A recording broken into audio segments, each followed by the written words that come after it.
বন্ধুরা, তোমরা সবাই কেমন আছো? আশা করি সবাই ভালো আছো। তো তোমরা অন স্ক্রিনে দেখতে পাচ্ছ যে 4 নম্বর যে টপিকটা রয়েছে মাস, এই মাস থেকে কেমন ধরনের প্রশ্ন এসেছিল প্রিভিয়াস ইয়ারের রেলে, সেগুলো আমরা জানবো। তো দেখো, প্রথম প্রশ্নটি আরআরবি এলপি থেকে এসেছে।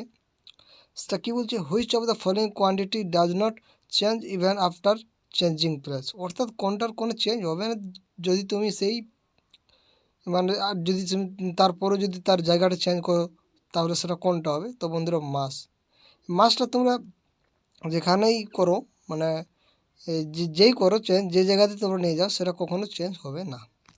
Option A is the right answer.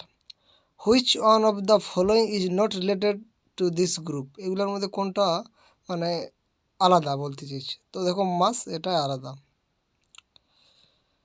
তারপরে দেখো, which of the following quantity measure the interior of a body. তো এখানে হচ্ছে মাস। Interior of an object is measured in which of the following? তো এখানে হচ্ছে মাস। Measurement of mass of an object is called measurement of momentum.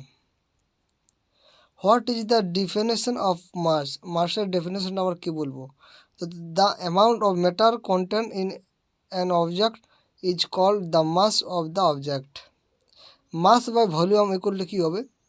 তো এটা হবে density. Volume আছে না, তাই জন্য ডেন্সিটি।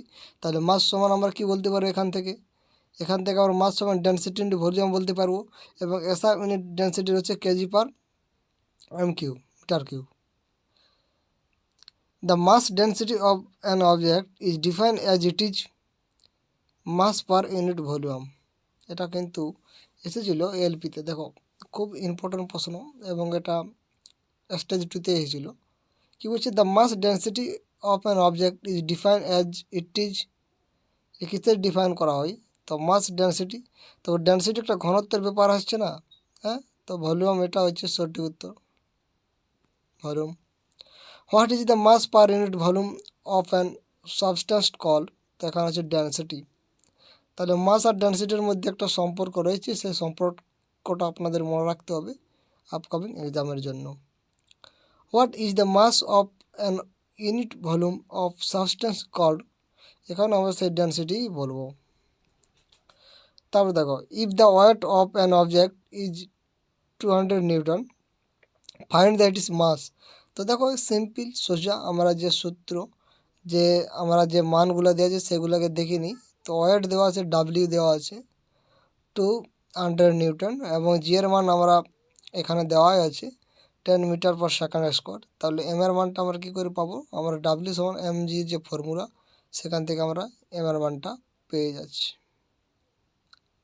ফোর্স বা অ্যাক্সেলারেশন সমান আমরা কী বলি? সেটাকে মাস বলি। তাহলে ফোর্স বা অ্যাক্সেলারেশন অর্থাৎ এফ বাই এ সমান আমরা মাস। আমরা জানি এফ সমান এম এ হই। আমরা এই সূত্রটা এর আগে যখন বল যে আমরা করেছিলাম, সেই যখন দেখেছিলাম, তো সেখান থেকে আমরা এম এর মানটা পাচ্ছি। তোমরা দেখতে পাচ্ছি নিউটনের সেকেন্ড ল, এখান থেকে আসছে এই সূত্রটা। Which of the following does not effect the volume of acceleration due to gravity? তো এখানে আমাদের সঠিক হচ্ছে mass. Density of pure water is dash that of saline water? তো এখানে হচ্ছে less than. What will be the mass of the girl weighing 450 newton? তো এখানে দেখো, ম্যাথটা কী দেওয়া আছে, ডাব্লিউ দেওয়া আছে, হ্যাঁ, এবং আমাদের যে ডাব্লিউ সমান এম জি যে সূত্রটা, সেখানে আমরা বস করাবো, আমরা এবার মান পেয়ে যাব সোজা। The weight of an object is 980 newton if the gravitational acceleration is, অর্থাৎ জি এর মানটা বলছে 9.9 metre per second. Find the mass, same আগের কোয়েশ্চান, আমরা ডাব্লিউ সমান এম জির সূত্র বসিয়ে আমরা এম এর মানটা বের করানো হবে। The dash of an object is fixed and does not change when it is move. তো এখানে আমাদের যেটা সঠিক সেটা হচ্ছে মাস। মাসের কোনো চেঞ্জ হবে না। The moment of a body 50 KG per metre square and the velocity is 5 metre per second. Square বলা যাবে না এটা, দেখো এখানে তো -2 নেই, এটা আমরা স্কোয়ার বলবো না, মিটার পার সেকেন্ড বলবো। What is the mass of the body? এখানে দেখো যেগুলো দেওয়া আছে, একটা নতুন সূত্র মোমেন্টাম দেওয়া আছে, ভেলোসিটি দেওয়া আছে। তাহলে এখানে আমরা পি সমান অর্থাৎ মোমেন্টাম সমান এম ইন্টু ভি জানি, ওই ডাব্লিউ সমান এম ভি সেরকমই এখানেও।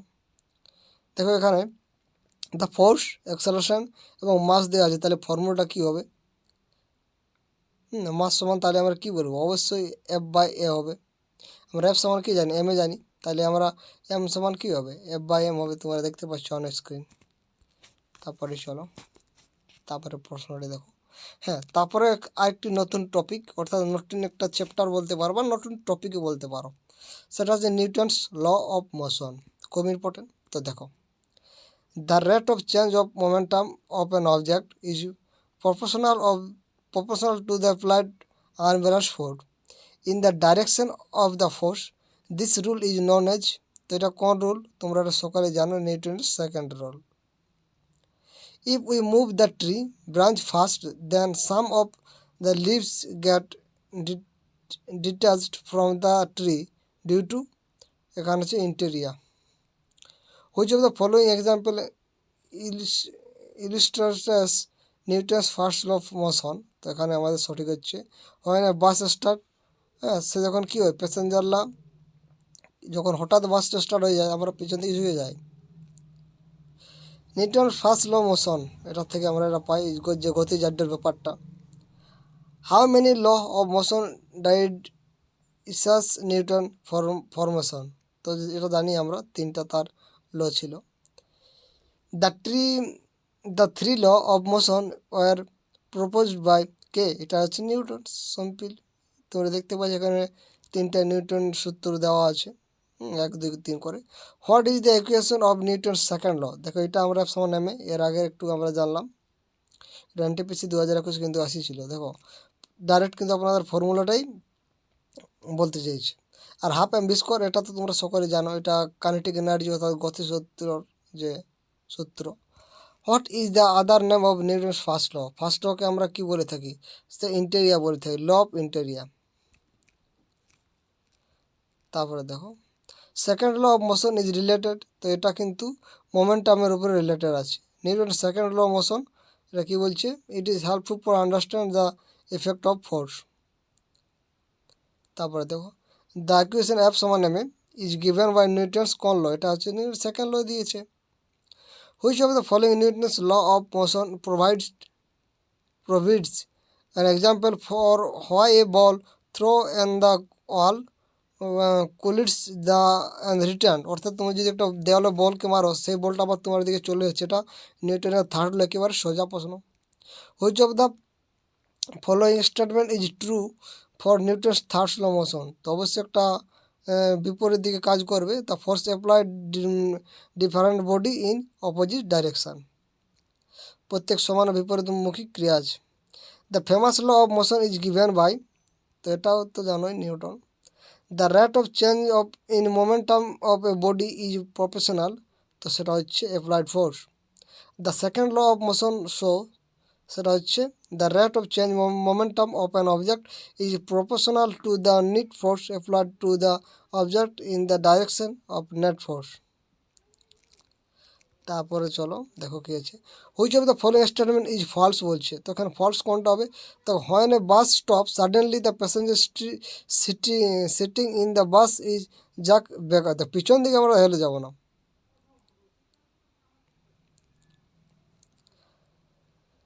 1 KG into 1 metre per second square is said, এটাকে আমরা কী বলে থাকি? এটাকে আমরা নিউটন বলে থাকি। তার 1 KG into 1 metre per second square, এটাকে আমরা 1 নিউটন বলে থাকি। Option A is the right answer. What was the year of publication Newton's law of motion? সেটা হচ্ছে 1687। দেখো এরকম প্রশ্ন মানে ধরছে, এটা ভাবা যায় এই প্রশ্নটা আসবে বলে। Why does a fielder turn his arms backward while catching the fast approaching cricket ball? তো এটা হচ্ছে because he expression less force over a longer period time. অর্থাৎ আমরা যখন ক্যাচ নিই তখন আমরা দেখবি অনেকটা আমাদের হাতগুলোকে নিচের দিকে নামিয়ে দিই, অর্থাৎ যাতে ওই যে গতিশক্তিটা বোঝাই আস্তে আস্তে সেটাকে আমরা কমিয়ে দিই, তার জন্য আমাদের হাতে ব্যথা পাই না। তোমরা জানো কি যখন ক্যাচ নিও ক্রিকেট খেলার সময়, তখন তোমরা হাতটা একটু নিচের দিকে টানো, shot from a rifle, what will be the kinetic energy of the rifle if the rifle comes backward without stopping? তো এখানে আমাদের যেটা সঠিক সেটা আছে less than the kinetic energy of the bullet. The product of mass and acceleration is called force. F সমান তোমরা দেখতে পাচ্ছ, F for acceleration, M for mass. Which of the following example Newton's third law? তো third ল প্রত্যেকেরই সমান বিপরীতমুখী প্রতিক্রিয়া রয়েছে। তোমরা দেখতে পাচ্ছ রকেট লঞ্চিং এটা হবে, আমরা মাটির উপর একটা ক্রিয়া করছি, তার উপরে প্রতিক্রিয়া দিয়ে সেটা আমরা লঞ্চ করতে পারছি। এবারে দেখো এলপিতে হয়েছিল সেই প্রশ্নটা। দেখো when a sailor jumps in the forward direction, আচ্ছা, the boat drift backward, which law? এটা তো সোজা একেবারে নিউটনের তৃতীয় সূত্র। Rocket launching based on which law? এটাও তো সেই প্রত্যেকের সমান বিপরীতমুখী প্রতিক্রিয়া আছে, নিউটনের কোন লটা? থার্ড লটা হবে। তারপরে দেখো the force between the two object is always equal and the opposition, which Newton's law? খুবই সোজা প্রশ্ন, Newton's third law. When stationary bus start moving the people standing in the fell in the back direction, which of the following law example of situation? এটা নিউটনের প্রথম গতিসূত্র। A man is standing in a boat in still water. If he tries to walk towards the shore, the boat obviously move away from a shore. When bullet is fired from the gun push in the opposite direction. This is an example of এটা নিউটনের third law. নিউটনের third law of motion applied to which of the following situation? তো এখানে আমরা বলবো যে when a person jump from a boat to the river then boat goes backward, আমরা ওই বোটটার উপরে যখন আমরা পা দিই, তাকে একটা ক্রিয়া করি, তার সাহায্যে আমরা কিন্তু আগের দিকে এগিয়ে চলে যাই। Which of the following is an example of Newton's third law of motion? তো সেটা হচ্ছে rocket launching. On what basis can the definition of force be interpreted? তো এখানে হচ্ছে নিউটনের ফার্স্ট ল। তারপরে দেখো at any momentum the acceleration of a rocket is proportional to the and power of the velocity of the release gases. The value of n should be, তোমরা দেখতে পাচ্ছ 1 হবে। এবার দেখো এবার ম্যাথগুলো আর দেওয়া হচ্ছে। এ 7 kg man push A 5 kg man with the force of 50 Newton, how much force has a 50 kg man pushed the other person? তো এখানে অঙ্কর কী দেওয়া হয়েছে, সে মানগুলোকে বসানো হয়েছে, তারপর এখানে করা হয়েছে। তো দেখো এখানে নিউটনের থার্ড সূত্র অনুযায়ী প্রত্যেকের সমান বিপরীত মধ্যে প্রতিক্রিয়া আছে, তাহলে every action and has an equal but opposite reaction. দেওয়ার পর যেখানে দেখতে পাচ্ছি 70 কেজি যে ম্যান, সেটা কত করছে, 50 কেজি ম্যানকে ফোর্স দিচ্ছে, তাই 50 newton then 5 KG man will push another person with the same force. তো এখানে ফোর্সটা same 50 newton. Newton's law do not hold good for practicals. তো এখানে আমাদের move the velocity comparable to the velocity of light. তারপরে দেখো in the absence of gravitational force of attraction, propulsion on the rocket is, তো এখানে আমাদের সঠিক হচ্ছে stable. The tendency of an object to resist change in static or dynamic condition is called inertia. The tendency of an object that stay at rest and an object is motion stays in motion is called inertia. An athlete transferred sometimes before the high jump so that the interior of the dash helped him take the long jump. তো এখানে আমাদের যেটা হচ্ছে সেটা হচ্ছে D, অর্থাৎ speed. The stocks of books lying on the table does not move due to interior জন্যে। এর আগের প্রশ্নটা আমরা একটু জানবো। এই দেখো এটা এলপিতে হয়েছিল, যেহেতু একটু আমরা ভালো করে জানি। দ্য একটা athlete run from some times before high jump, অর্থাৎ সে হাই জাম্প করার আগে সে অনেক দৌড়ে আসে, তোমরা জানো। সো দ্যাট ইন্টেরিয়া, তো এই সময় হোয়াট মানে কিসের জন্য সে করো, তাহলে অবশ্যই তার মানে কী করছে, এটা কিসে সাহায্য করছে, তাহলে তোর স্পিডেই সাহায্য করবে, ঠিক আছে তো। তারপরে দেখো, the tendency of stationary object to remains at rest or in motion at the constant velocity is called, এটাকে আমরা বলবো ইন্টেরিয়া, কনস্ট্যান্ট ভেলোসিটি ইন্টেরিয়া। তারপরে দেখো, what does a runner continues to run after crossing the finish line. দেখবে রানার তার crossing লাইনটা মানে শেষ করার পরেও সেই অনেক অনেক দূর পর্যন্ত দৌড়ে চলে যায়, এটা কেন করে? তার কারণ হচ্ছে বন্ধুরা, ইন্টেরিয়ার মোশন ড্রাইভস ইট ফরওয়ার্ড, অর্থাৎ সেই গতিশক্তিটা আস্তে আস্তে কমাতে চায়, তার জন্যে করে, কিন্তু হঠাৎ কমে দিলে অনেক অসুবিধা হবে। সেই জন্য আমরা এটার উদাহরণ তোমরা একটু আগে দেখলে, যদি ভালো করে শুনেছো তাহলে বুঝতে পারবে যে ক্রিকেট বল সেই একই ব্যাপার। যখন আমার সেই বলটা আসছে তো সেটাকে আমরা নিচের দিকে টানছি কেন, কারণ সেই গতিশক্তিটা আস্তে আস্তে কমাচ্ছে, তার জন্য এটা টানতে হচ্ছে। দ্য ল অফ ইন্টেরিয়া ওয়াজ প্রপোজড বাই, তো এটা তোমরা সকলেই জানো, নিউটন। হয় the car turns on a curved road, আচ্ছা যখন একটা মানে বৃত্তাকার কার্ভ রোডে যখন সে কারটা মানে গাড়িটাকে আমরা মানে ঘোরানো হচ্ছে, the passenger sitting in the field of force and themselves in the opposite direction, তখন আমরা মনে করি যে আমাদের যে যে একটা বলটা সেটা বিপরীত ডাইরেকশানে আমাদের যাচ্ছে, তো এটা কিসে হচ্ছে, তো এটা কিসের জন্য, এটা কিসের বলবে, সেন্ট্রিফুগাল ফোর্স নাকি ইন্টেরিয়া নাকি সেন্ট্রিপেটাল ফোর্স নাকি গ্র্যাভিটেশনাল ফোর্স? তো গ্র্যাভিটেশনাল ফোর্সটা হবে না, এটা তো নিচের দিকে ব্যাপার, তাহলে এটা তো হবেই না, তাহলে এইগুলোর মধ্যে সেটা কোনটা হবে, সেটা হচ্ছে অপশান, অপশান কী দেওয়া আছে, বি দেওয়া আছে, অপশান বি, অর্থাৎ কী বলছে তাহলে সেটাকে ইন্টেরিয়া আমরা বলবো।